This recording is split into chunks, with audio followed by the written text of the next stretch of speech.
Hello, hello mon ami, j'espère que tu vas bien. On va passer un temps, mais vraiment merveilleux dans la présence de Dieu. Alors ce que tu vas faire là tout de suite, c'est mets-toi en mode avion sur ton téléphone pour ne pas être dérangé. Et s'il y a quelqu'un dans ta maison, appelle. Appelle cette personne. Pourquoi? Parce que Dieu va avoir un message pour chacun d'entre nous. On va être encouragé, fortifié. Je te dis ça parce que c'est pas moi qui vais t'apporter le message qu'il y a sur mon cœur. Non, il y a un message sur mon cœur, mais c'est pas celui-là que je vais t'apporter. C'est Patrice Martorano, mon invité, qui va se charger de te partager le message que Dieu a déposé, téléchargé sur son cœur. Patrice, bonjour. Bonjour, bonjour à chacun. Comment ça va? Très bien, très très heureux d'être là, c'est la première fois. Et de passer ce moment en plus avec toi, c'est juste génial. Ça me fait vraiment plaisir de te voir ici parce que Merci. ça fait un bout de temps qu'on en parle. Dieu l'a fait. Alors, c'est ta première fois au MCI, c'est pas ta première fois au Canada?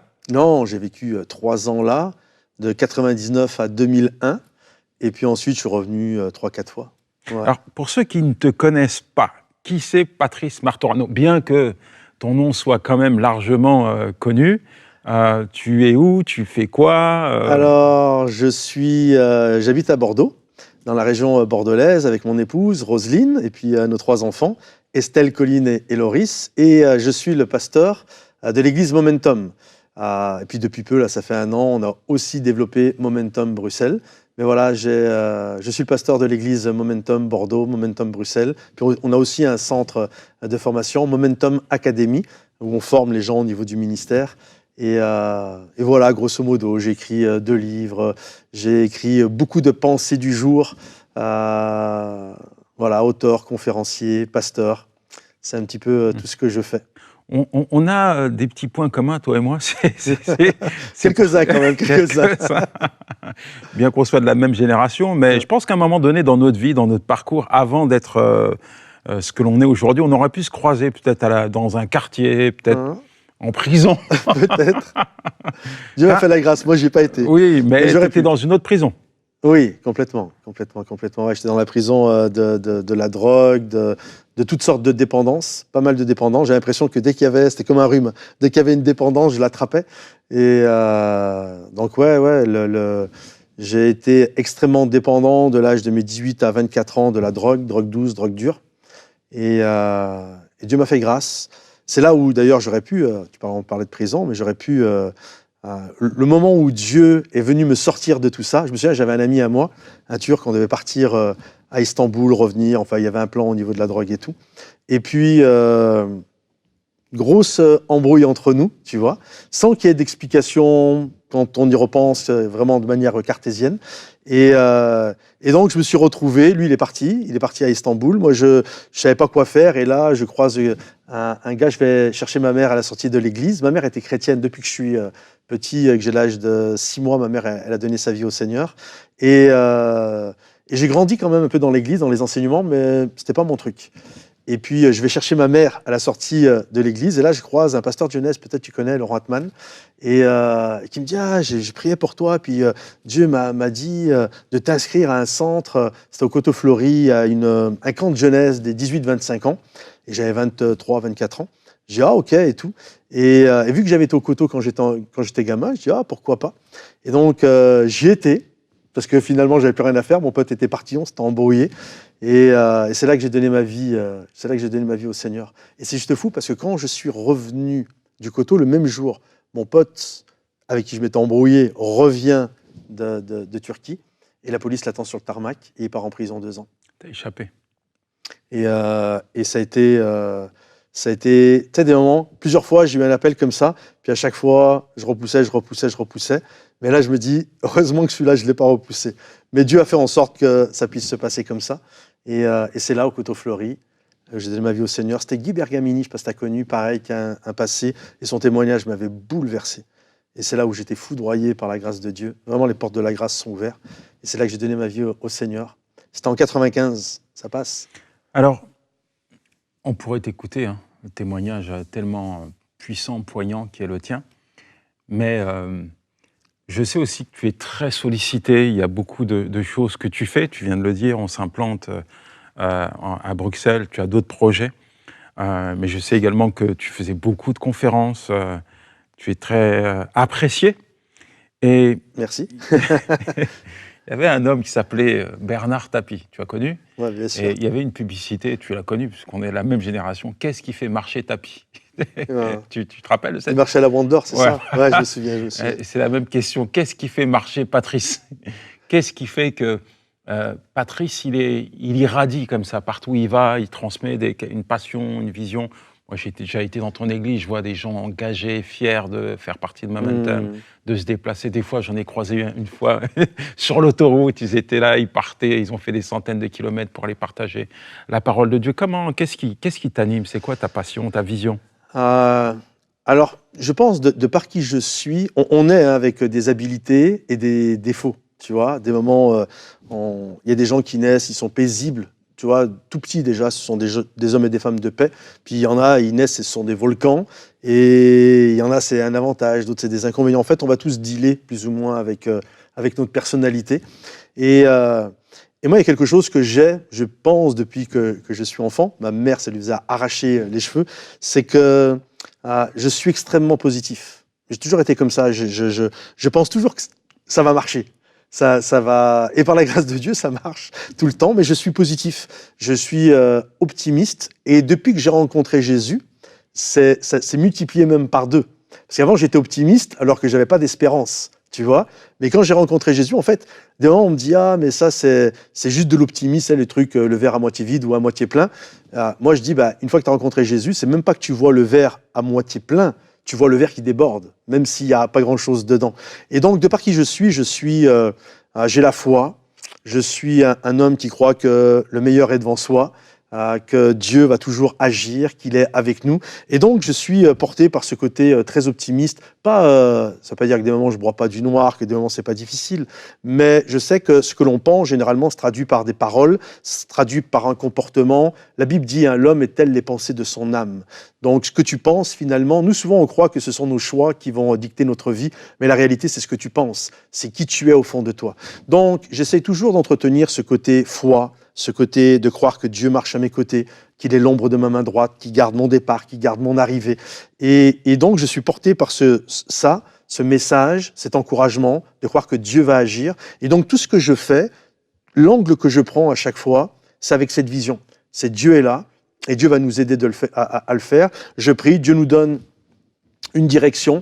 Et même quand il n'y a pas grand-chose, quand même tout semble être non, ça ne va pas fonctionner, si je sais que Dieu m'a dit vas-y, et que je sais qu'il est dans la place, je ne pars pas comme ça, comme un fou furieux, mais quand je sais que j'ai une conviction qui vient de Dieu, je sais que ça va aller, et je le transmets. Quelqu'un de convaincu est quelqu'un de convaincant. Hein. Quelqu'un qui n'est pas convaincu. Donc, une fois que je suis convaincu, pour répondre à ta question, ce côté déjà, de par qui je suis optimiste, ce côté qui a été magnifié par la foi, et ce côté conviction, fait que je vais embarquer tout le monde avec moi. Je vais embarquer tout le monde avec moi parce que je sais que Dieu est dans l'affaire. Quand il n'y a pas grand-chose et que Dieu est dans l'affaire, on peut encore faire quelque chose. C'est ça. Aujourd'hui, tu as décidé de nous parler d'un « n'abandonne pas ». C'est ça. Pourquoi, Steph? Pourquoi n'abandonne pas? Parce que quand je pense au passé, tu vois, par exemple, quand je suis pasteur d'église et je suis passionné par l'église, je suis persuadé qu'aujourd'hui, tu vois, une église un peu, on va dire, qui a plus de 20 ans, 30 ans, 40 ans, 50 ans, comme c'est le cas de nombreuses églises, si demain, tous ceux qui ont été baptisés revenaient à l'église, je pense que les églises multiplieraient par 4, par 5. Tous les bâtiments seraient trop petits pour recevoir tous les gens qui se sont fait baptiser dans ces 20-25 dernières années. Malheureusement, beaucoup abandonnent. Beaucoup font naufrage quant à la foi. Ils sont partis avec fougue, mais beaucoup abandonnent. Même, tu sais, quand on est au Canada, là, et j'ai fait mon école biblique, moi, ici, au Canada, et j'ai une photo. J'ai une photo, et je me souviens d'un des messages que j'avais prêché à l'école biblique, c'était sur la puissance de l'unité. Et donc, j'avais fait une photo, et puis j'ai mis mettez cette photo dans votre Bible, et prenons le temps, régulièrement, au fil des années, de prier pour les gens, parce que je sais que des gens vont abandonner. Effectivement, quand je regarde la photo, aujourd'hui, je ne parle même pas abandonner au niveau juste du ministère. Carrément, des gens qui étaient appelés à servir Dieu à temps plein, qui aujourd'hui sont complètement dans le décor, quoi. Donc, pour moi, c'est important d'encourager les gens à ne pas abandonner. Je ne veux pas être le prochain pasteur qui chute, je ne veux pas être le prochain chrétien, tout simplement, qui abandonne. Tu as déjà fait face à ce sentiment où tu as envie d'abandonner? Pas la fois, 2-3 fois au niveau du ministère. C'était vieux, c'était plus au début, où c'était assez compliqué. À un moment donné, je prêchais tellement, et j'étais stagiaire et on me faisait prêcher 6-7 fois par semaine, tous les soirs quasiment. Et j'avais l'impression d'être devenu une machine à prêcher. Et j'étais fatigué, je me souviens. Puis j'ai pris un temps avec Dieu, puis Dieu m'a renouvelé. Puis je l'ai plus eu de nouveau ce sentiment, mais je l'ai vraiment eu une fois forte, ouais, où c'était comme c'est bon quoi. Pause, j'arrête. Mon appel, c'est d'apporter la parole de Dieu, c'est pas d'être un distributeur à prédication. Et j'avais l'impression d'être un distributeur à prédication. Donc là, ouais, j'ai eu un peu ce côté-là, mais ça n'a pas duré longtemps. Parfois, la chose la plus spirituelle qu'un pasteur puisse faire, c'est juste de se retrancher dans la présence de son Père. Mais ouais, complètement.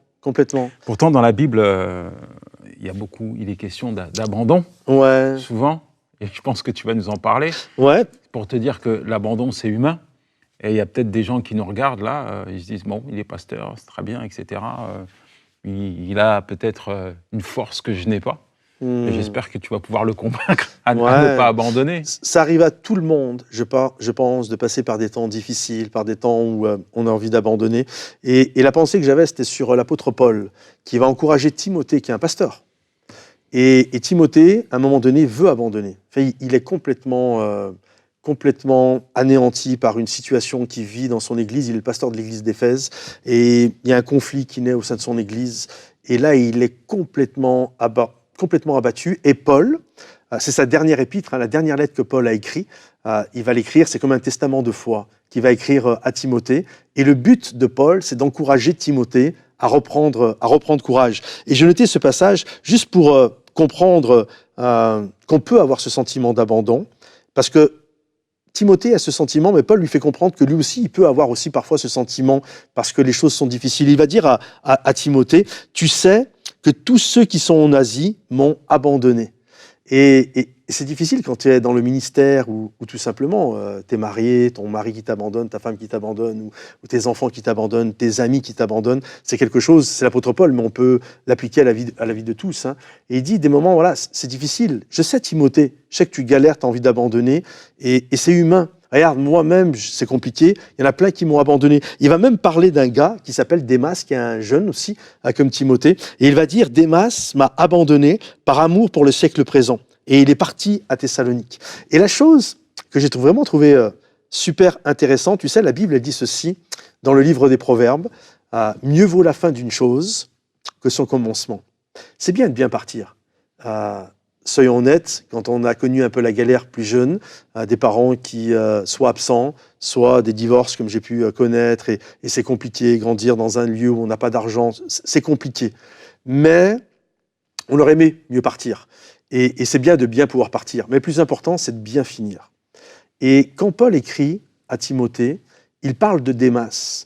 Et c'est intéressant parce que Démas, on parle de lui 3 fois dans la parole de Dieu. La première fois, Paul en parle comme son compagnon d'œuvre. Démas ainsi que plusieurs, mes compagnons d'œuvre. La deuxième fois, lorsque Paul en parle, Démas est devenu juste un nom dans une liste. Et la troisième fois, c'est pour dire, Démas, c'est ce passage-là, Démas m'a abandonné par amour du siècle présent. Et il va dire, dans le même verset, il va continuer en disant, mais envoie-moi Marc, parce que désormais, il m'est utile. Et je pense que là, Paul utilise un levier pour faire comprendre quelque chose à Timothée. C'est que les deux ont connu une évolution, c'est-à-dire Démas et Timothée et Marc ont connu tous les deux une évolution. En fait, on va tout le temps évoluer dans la vie. Que ça soit positivement ou négativement, mais on va aller dans un sens, tout le temps. Et Démas avait bien commencé, mais son évolution, on voit qu'elle est catastrophique. Il commence de compagnon d'œuvre. Tu sais, c'est le gars que tu vois dans l'église, le jeune homme, la jeune fille. L'étoile filante. Ouais, mais tu vois, tout le monde a envie de parier sur lui. Tout le monde a envie de parier sur elle. C'est waouh, tu vois, il n'est pas comme les autres, tu vois. Et Marc, c'est lui, quand il commence, Paul, c'est le gars qui a abandonné. D'ailleurs, ça va devenir un sujet très problématique entre Paul, ça va créer une division même, entre Paul et Barnabas, parce que Barnabas va vouloir croire que Dieu va faire quelque chose encore avec lui, puis Paul, il n'y croit plus, tu vois. Et donc, on voit un qui est très bien parti, Démas, un qui est très mal parti, qui est Marc, et à la fin, sa dernière lettre, quand Paul écrit à Timothée, il lui dit, regarde, il y en a un qui a bien commencé, et regarde comment il a fini. L'autre, il a commencé avec un abandon, mais aujourd'hui, il m'est utile pour le ministère. C'est celui qui a écrit l'évangile de Marc, ça a été le compagnon d'œuvre aussi de l'apôtre Pierre, c'est quelqu'un qui a été brillant, tu vois. Et je crois qu'il essaye d'encourager, comme il peut nous encourager chacun, nous faire comprendre cette réalité. Hey Timothée, aujourd'hui ça va pas bien, mais tu peux bien finir, tu vois. T'as peut-être connu un échec, un abandon, peut-être c'est une galère en ce moment sur ta vie. Je ne vais pas dire que c'est pas grave, je sais pas ce que tu vis, mais la réalité, tu peux bien finir. C'est pour toi l'abandon, l'idée, on va dire l'envie, parce que comme tu dis, qui n'a jamais eu envie? C'est trop dur, c'est trop difficile, c'est trop pénible. Je pense à Élie, tu vois, Ouais. Élie, et c'est quand même pas n'importe qui, Élie. Donc il y en a plein dans la Bible qui ont des moments un peu, pas un peu difficiles, chaotiques même, ou qui sombrent, ils font des burn-out et puis juste fini, quoi. Ils veulent terminer. Est-ce que c'est révélateur de l'humain, finalement, c'est humain, ou est-ce que pour toi, c'est vraiment un sentiment de faiblesse? Alors, c'est moi la manière dont je le vois, personne n'abandonne ou n'a le goût d'abandonner quand tout va bien. Tu vois, quand tout marche bien, quand ton couple va bien, quand ton ministère va bien, t'as pas le goût d'abandonner. Au contraire, tu es stimulé. En fait, personne n'a le goût d'abandonner quand ça va bien. Mais la vie est faite de haut et de bas. Et on aimerait tout le temps que ça soit le top, mais la Bible dit qu'il pleut sur tout le monde.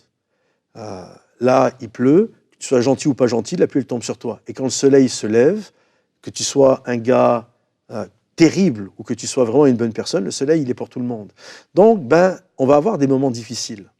Et c'est là où on a parfois le goût d'abandonner. Personne n'abandonne quand ça va bien. C'est quand les choses vont mal, quand on se trouve dans la galère, quand on se sent abandonné nous-mêmes, quand on fait les choses à répétition et ça marche jamais, quand tu as l'impression que tu fais tous les efforts du monde mais que ça marche jamais. À un moment donné, puis après il y a des caractères aussi, même les plus forts caractères, à un moment donné, tu disais, Élie, là, c'était tout un caractère. Jean-Baptiste dans sa prison, est-ce que c'est bien lui qui doit venir? Tout un caractère également. Hein.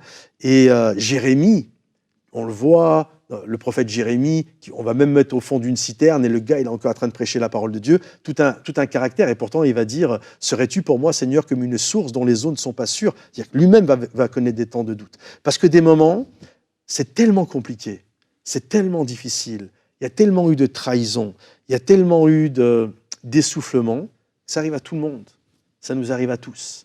Moi, j'ai souvent vu, et je le dis ouvertement, aujourd'hui, dans l'Église, on a des chrétiens d'un certain âge qui sont matures. Ça veut dire qu'ils sont engagés pleinement dans leur vie avec Dieu, mais qui sont au point de rupture à cause de leurs enfants. C'est-à-dire qu'ils n'en peuvent plus. Ils veulent lâcher quelque chose, ils veulent abandonner le combat, parce que c'est trop dur. Il y a tellement d'enfants, malheureusement, qui sont des raisons de souffrance, tu vois, qui apportent vraiment de la douleur, de la tristesse dans le cœur des parents, que les parents sont au point de rupture, quoi. C'est-à-dire, j'en peux plus, j'ai envie d'abandonner l'intercession pour mon enfant, j'ai envie d'abandonner ce combat que j'ai engagé pour que mon enfant soit sauvé. Et parfois, on peut avoir ce sentiment de se dire, mais est-ce que je suis trop faible? Qu'est-ce qui m'arrive? Je marche avec Dieu depuis 50 ans. Le combat, il est tellement lourd, ça fait tellement longtemps que j'attends, que j'ai plus de force, quoi. Mais aussi, il y a quelqu'un qui m'avait dit un jour, et j'avais eu ce sentiment où c'est ma femme qui était touchée dans sa santé, et j'avais envie d'abandonner, quoi. Et puis, cet homme m'a dit, dans les saisons de la vie, il y a des moments que Dieu choisit pour se révéler à nous. Il y a des moments où on tombe sur les genoux pour faire un face-à-face avec Dieu, sans jeu de mots. Et ce sont des moments qui sont importants pour tout homme et pour toute femme de Dieu. C'est vrai. C'est vrai. J'aime bien ce face-à-face avec Dieu. On est au Canada, là, je me souviens d'une expression que j'aimais beaucoup ici. Je ne sais pas si elle est toujours d'actualité, mais ce que je suis venu il y a 20 ans en arrière, c'était dîner avec Dieu. Dîner. Tu vois, des moments, tu voyais quelqu'un qui passait par un moment particulier et on disait, il dîne avec Dieu, là. Tu vois. Et oui, ça arrive à tout le monde de passer ce temps difficile, ses enfants. On doit comprendre, je pense qu'il y a une importance là de comprendre, tu vois, quand c'est un combat comme ça, de comprendre que Dieu aime plus nos enfants que nous-mêmes. Moi, j'aime mes enfants. Genre, on est prêt, la plupart des parents, on est prêt à pouvoir donner nos vies pour nos enfants. Mais Dieu les aime encore plus que nous. Et des moments, on veut convaincre Dieu de les sauver, mais on n'a pas besoin. Je veux dire, Dieu il les aime plus que nous, et il a envoyé son Fils, il a envoyé Jésus pour que nos enfants soient sauvés, que nous soyons sauvés, mais également nos enfants. Je crois que parfois, il faut juste s'abandonner, ouais, c'est ça. Et je crois qu'il n'y a rien de plus puissant. Je le dis souvent quand même je raconte mon témoignage, parce que ma mère a énormément prié pour moi.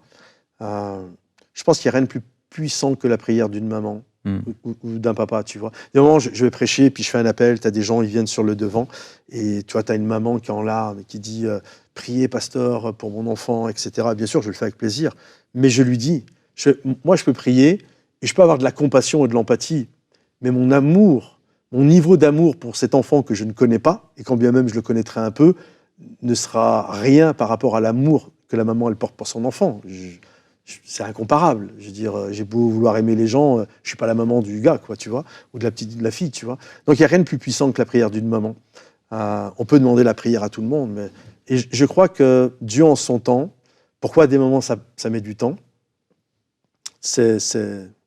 Dieu le sait. Moi, je sais qu'à un moment donné, j'ai failli faire une crise avant que je donne ma vie au Seigneur. J'ai failli mourir d'overdose.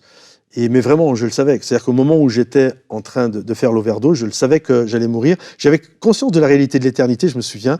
Et donc, dans cette voiture où je faisais cette overdose, c'est la première fois de ma vie, j'ai prié. Et je me souviens plus de comment j'ai dit les choses, mais c'était pas dans les mots d'un chrétien qui prie, tu vois.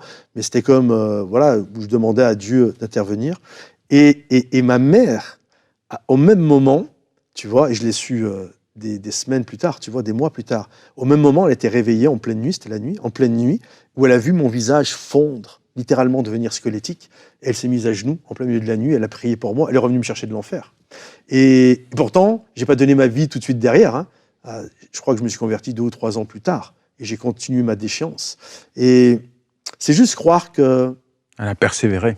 Elle a persévéré, c'est ça. Si on lui avait dit que demain son fils drogué deviendrait pasteur, je pense que... ça aurait été difficile à croire. Patrice, est-ce que tu peux prier par rapport à ce sujet, par rapport à ce sentiment d'abandon que beaucoup peuvent rencontrer? Peut-être il y a quelque chose que Dieu a mis sur ton cœur pour une personne. Est-ce que tu peux prier? Avec plaisir. Seigneur mon Dieu, je te prie pour chaque personne qui écoute cette émission. Je prie vraiment que tu puisses poser ta main et que tu puisses renouveler l'espérance de croire que Dieu va agir. La foi, c'est une ferme assurance des choses que nous espérons. Et je sais, Seigneur mon Dieu, que certains perdent espoir et par conséquent perdent la foi. Et je prie, Seigneur mon Dieu, que l'espérance, la promesse, la vision, le but de ce que tu as donné, Seigneur mon Dieu, alors que certains sont sur le point d'abandonner cet espoir, je prie maintenant, Seigneur, que tu puisses raviver l'espoir, que tu puisses ranimer l'espoir, Seigneur, afin que vraiment des hommes et des femmes puissent être renouvelés dans la foi et dans les promesses que tu cites dans ta parole, Seigneur mon Dieu, que tu es celui qui marche à nos côtés et que aucune arme forgée contre nous ne pourra prospérer. Alors je prie pour ces personnes, Seigneur mon Dieu, afin qu'elles soient renouvelées dans la puissance de ton nom, Père. Amen. Amen. Patrice, est-ce qu'il y a un verset qui fait partie intégrante de ta vie, que tu affectionnes? Ah, il y en a plusieurs. J'ai dit un. Un qui a été j'ai écrit un livre, un premier livre en 2014-2015, qui était « Le meilleur est devant vous ». Et il est bâti sur un verset, c'est « oubliant ce qui est en arrière et me portant vers l'avant, courant vers le but ». Et c'est vraiment ça. C'est pas oublier dans le sens on est amnésique, mais parce que derrière, il y a aussi des bonnes choses. Il n'y a pas que des mauvaises choses. Hein. Le passé n'est pas synonyme que de mauvaises choses. Et pour certains, même, le meilleur était derrière. On sait, hein, des gens qui vont dire « Ah, c'était mieux avant, etc. » Mais de croire que Dieu a toujours quelque chose pour nous. Et c'est ce que Paul a fait d'ailleurs avec Timothée. Il lui a dit « Ranime le don de Dieu que tu as reçu. » Et parce que Dieu savait que Timothée, pour revenir à tout ce qu'on parlait, Timothée était sur le point d'abandonner. Il perdait espoir. Il était au fond du trou. Et Dieu, par Paul, va l'encourager. en lui parlant de Démas, en lui parlant de Marc qui désormais est utile. Il veut dire ranime le don de Dieu que tu as reçu. Et le monde, d'ailleurs, ranimé, hein, c'est vraiment le sens de réanimer quelque chose, de raviver quelque chose. Et je ne sais pas si tu as déjà été dans le service Réa. Moi, j'ai une petite fille qui était au service de réanimation quand elle est née, la première. J'ai été, moi, quand il y a eu la Covid, il y a 2-3 ans en arrière, j'étais au service Réa. Et le service Réa, c'était... T'es vivant, mais t'es pas sorti d'affaires. Ça peut basculer d'un côté comme de l'autre. Et Timothée était comme ça. Ça pouvait basculer d'un côté comme de l'autre. Et Paul vient, il dit, réanime-le là. Ton don, et c'est peut-être le cas de plusieurs qui nous écoutent, ton don, là, le service Réa, il n'est pas mort, mais il n'est pas vivant. Et c'est ce que Paul fait avec Timothée. Un électrochoc divin. Électrochoc. Ranime le don de Dieu. N'oublie pas ce que tu as reçu de la part de Dieu quand je t'ai imposé les mains. Et c'est pas un esprit de faiblesse, c'est un esprit de force que tu as reçu, de sagesse. Et je crois vraiment que c'est important de pouvoir laisser Dieu nous ranimer et de croire qu'il n'en a pas fini avec nous. Waouh, mon ami, ne lâche pas la main de Dieu parce que lui, t'a pas lâché la main. N'abandonne pas parce que lui ne t'abandonne pas. Et abandonner, parfois, c'est passer à côté de beaucoup de choses. Et malheureusement, comme tu l'as dit, aujourd'hui, il y a beaucoup de gens qui abandonnent, qui se mettent à l'écart pour leurs propres raisons. Mais en tout cas, je suis certain qu'il n'y a aucune raison, tu m'entends? Il n'y a aucune raison qui doit te pousser à abandonner. Tant que Dieu est là, continue d'avancer. Est-ce que tu as un mot de la fin, Patrice? Je pourrais t'écouter des heures. T'es gentil. Ne lâchez pas, ne cédez pas, n'abandonnez pas.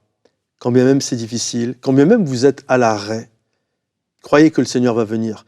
Juste, je peux finir avec ça, 30 secondes. C'est cette pensée qui me vient maintenant à l'esprit. Jésus lui-même, au plus fort du combat, s'est retrouvé à terre. La croix, elle tombe, et on va demander à un gars qui s'appelle Joseph d'Arimathée d'aider Jésus à porter sa croix. Même Jésus a eu besoin d'aide. Jésus, physiquement, sur le chemin de la croix, a eu besoin d'aide, a eu besoin qu'on l'aide pour porter sa croix. Donc, Jésus sait ce que c'est. C'est ça qui est beau avec Jésus, c'est que c'est pas un Dieu qui connaît pas nos difficultés.